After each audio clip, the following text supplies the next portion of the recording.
오늘은 기업에서 이용되는 인공지능 예시에 대해 알아보겠습니다. 첫 번째는 AI의 추천 알고리즘입니다. 넷플릭스와 유튜브에 추천 알고리즘이 있습니다. 온라인에서 접할 수 있는 컨텐츠가 기하급수적으로 늘어나니 이를 추천해주는 서비스도 우후죽순 생겨나고 있습니다. 이런 서비스는 추천 알고리즘을 통해 제공됩니다. 이는 넷플릭스와 유튜브도 예외는 아닙니다. 그렇다면 알고리즘은 어떻게 사용자가 개개인에게 맞는 컨텐츠를 추천해 줄 수 있는 것인가요? 추천 알고리즘은 크게 두 가지로 나뉩니다. 먼저 협업 필터링이란 사용자들로부터 얻은 데이터를 기반으로 취향을 예측합니다. 사용자 기반 추천은 취향이 비슷한 사용자들을 같은 그룹으로 놓고 사람들에게 비슷한 상품을 추천하는 방식입니다. 예를 들어 히어로물을 좋아하는 이용자들은 같이 묶어놓고 A라는 사용자가 어벤져스를 보고 추천을 눌렀다면 같은 취향의 B에게 추천하는 방식입니다. 그 다음으로 컨텐츠 기반 필터링은 컨텐츠 자체를 분석합니다. 컨텐츠 프로필을 작성한 뒤 사용자 기호와의 유사성을 비교 추천합니다. 다시 영화를 예로 들면 배우, 장르, 감독, 스토리 특징 등을 데이터베이스화 해놓고 사용자가 소비한 컨텐츠를 기준으로 유사한 특징을 가진 컨텐츠를 추천하는 방식입니다.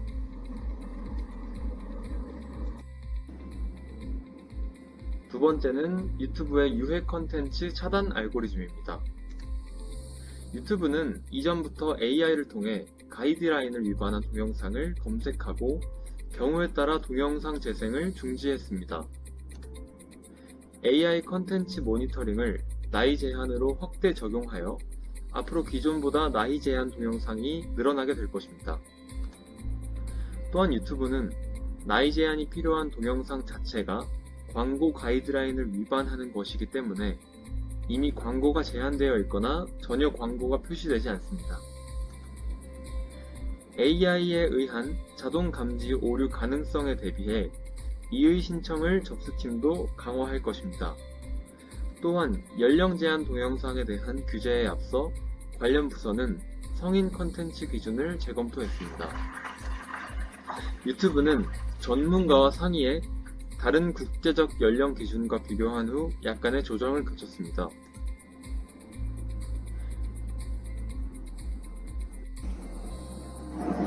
세 번째는 쇼핑몰 추천 알고리즘입니다. 쇼핑몰 추천 알고리즘은 앞서 살펴보았던 넷플릭스나 유튜브의 추천 알고리즘과 비슷한 양상을 띠나 다른 점도 있습니다. 이를 알아봅시다. 사물 기반. 사람은 사물의 각기 다른 속성을 평가하여 해당 사물을 종합적으로 평가한다는 사고방식에 근거하여 제안하는 기법입니다. 해당 상품의 기본적인 스펙이나 규격, 특징, 캐릭터 패키지나 한정판 등 데이터를 사용합니다. 수집되는 상품 데이터가 얼마나 상세하고 고도화되어 있는지에 따라 추천 수준이 나뉘는데요. 이 때문에 상품 데이터를 쉽게 표현하여 수집할 수 있어야 합니다. 상품의 특징을 데이터베이스화 시키기가 어렵다면 올바른 추천이 어렵겠죠?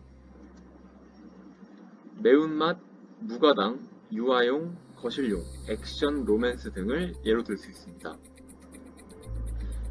사물 기반 데이터의 대표적인 적용 예시는 이마트몰에서 찾아볼 수 있었습니다. 비상식량이라는 태그를 검색하자 873개의 상품들이 검색 결과에 노출되었는데요. 해당되는 373개의 상품 속성에 비상식량이라는 태그가 속해 있기 때문입니다.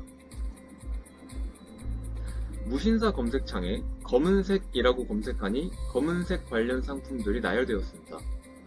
마찬가지로 나열된 상품들에는 검은색이라는 속성이 데이터로 저장되어 있음을 이해할 수 있습니다. 사람 기반. 유사한 특징을 지닌 사람 혹은 과거 구매 이력이 비슷한 사람은 동일한 상품을 선호한다. 많은 사람들이 동시에 검토하거나 구매한 상품 또는 컨텐츠는 해당 고객에게 굉장히 가치 있는 상품에 해당한다 라는 사고방식에 근거하여 제안하는 기법입니다. 추천 대상 이외에 사람이 얼마나 구매 행동 또는 탐색 행동을 하였는가에 대한 상세 데이터가 필요합니다. 검색이나 상품을 장바구니에 담는 행위, 수량을 조정하는 행위, 상세 페이지나 리뷰를 보는 행위 등이 있겠죠.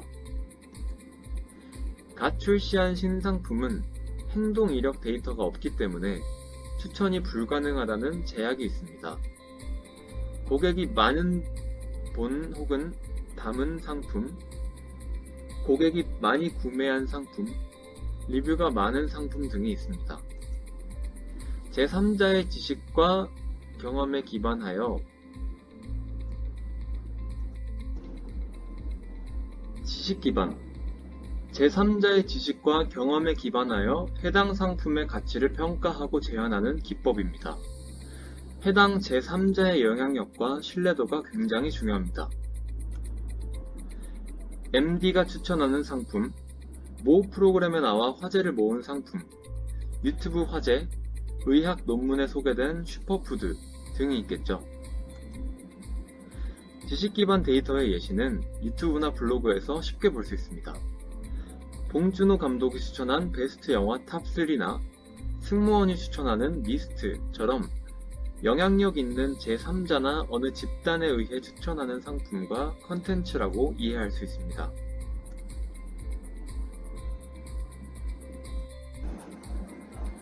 두 번째는 기계 번역입니다. 기계 번역은 특정 언어를 자동으로 번역해주는 기술입니다. 1950년대에 기계 번역에 대한 연구가 시작되었는데 당시 기계 번역 수준은 문장을 사전으로 바꾸는 정도였습니다. 그 후 기계 번역 기술은 몇 단계를 거치며 발전했습니다. 첫 번째로 등장한 방식은 규칙 기반 기계 번역이었습니다. 이것은 개발자가 입력한 규칙에 따라 시스템이 번역하는 방식입니다. 두 번째로는 직접적인 기계 번역이 나왔는데 이것은 원문을 규칙에 따라 바로 번역문으로 바꾸는 방식입니다. 즉, 개발자가 정한 단어 배열, 어법에 따라 시스템이 번역하는 것입니다. 이후에는 많은 언어들을 좀 더 효과적으로 번역하기 위해 중간 언어 기계 번역이 등장했습니다. 이 방식은 기존 방식의 차이점은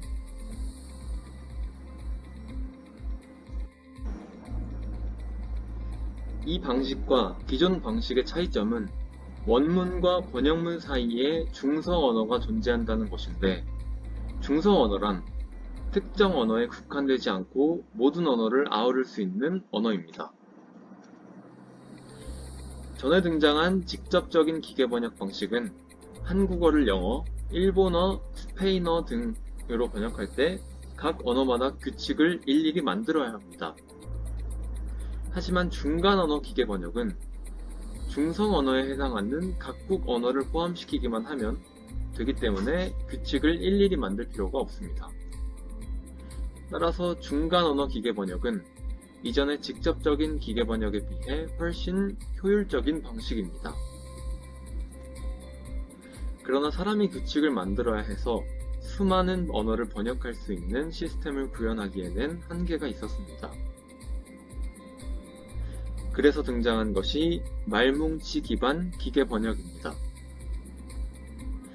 말뭉치 기반 기계 번역은 크게 예시 기반 기계 번역과 통계 기반 기계 번역으로 나누는데 예시 기반 기계 번역은 원문과 번역문의 정보를 그대로 저장해두고 이후에 똑같은 문장의 번역 요청이 있을 시 저장해둔 정보를 활용해 번역하는 것입니다. 그리고 통계 기반 기계 번역은 원문과 번역문의 언어 상관관계 빈도수를 분석하고 통계화해 번역문 산출에 활용하는 것입니다. 통계 기반 기계 번역은 시스템이 자동으로 번역 방식을 익힌다는 점에서 이전의 방식보다 다양한 언어를 번역하기에 좋고 번역 완성도도 높습니다. 최근에는 딥러닝 알고리즘을 이용한 기술인 인공신경망 기반의 기계 번역이 등장했습니다. 인공신경망은 번역할 때 원문을 벡터라는 값으로 전환합니다. 이 벡터 속에는 단어, 어순, 문법 등 여러 요인이 포함되어 있는데 다양한 요인을 기반으로 번역을 하기 때문에 이 기술은 이전보다 정확도가 높습니다. 또 요즘에는 기계 번역이 스스로 학습하는 기술도 개발되고 있습니다. 대표적으로 역 번역과 디노이징이 있습니다.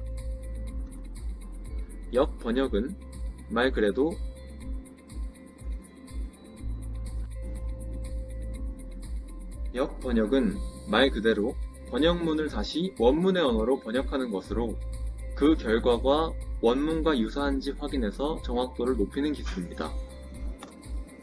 그리고 디노이징은 역 번역 과정에서 문장에 단어 등을 추가해 원문의 언어로 번역하게 하고 유사성을 분석해 정확도를 높이는 기술입니다. 지금까지 기계 번역의 발전 과정을 알아봤습니다. 이후로는 우리가 많이 사용하고 있는 기계 번역기인 네이버의 파파고에 대해 알아보겠습니다. 파파고는 한국어, 영어, 중국어, 일본어 이 4개의 국가를 통번역해주는 앱으로 네이버 자체 개발 인공신경망 번역 기술을 적용해서 맥락까지 이해해서 번역해줍니다.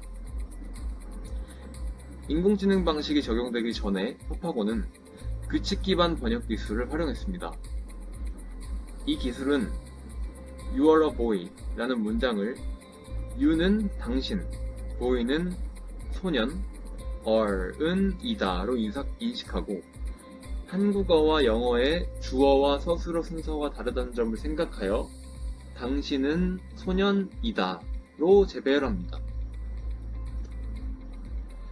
다음으로 적용된 방식은 통계 기반 번역입니다.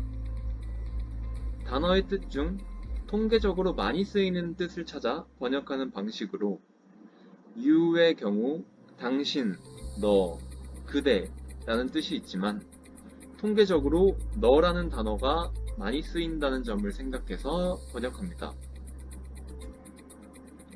그 다음으로 적용된 방식은 인공신경망 번역입니다. 이것은 문장 단위로 컴퓨터가 인식하는데 문장이 입력되면 인공지능은 두 문장 사이의 유사성을 파악하고 학습하여 이후에 비슷한 문장이 나오면 전에 학습한 것을 응용하여 번역합니다. 마지막으로 현재 적용하고 있는 방식인 N2MT 기술입니다. 이 기술은 1000차원 벡터를 활용하는데 입력용 한글 문장과 출력용 영어 문장으로 이루어진 학습 데이터를 활용하여 인공신경망을 학습시킵니다. 지금까지 기계 번역이 무엇이고 어떻게 발전해 왔는지를 알아봤고 네이버 파파고에 적용된 기술들도 알아봤습니다. 다음 영상에서는 오늘 주제와 이어지는 얼굴 인식 기술과 인공지능 스피커, 청소기, 세탁기 등에 관한 주제로 돌아오겠습니다. 감사합니다.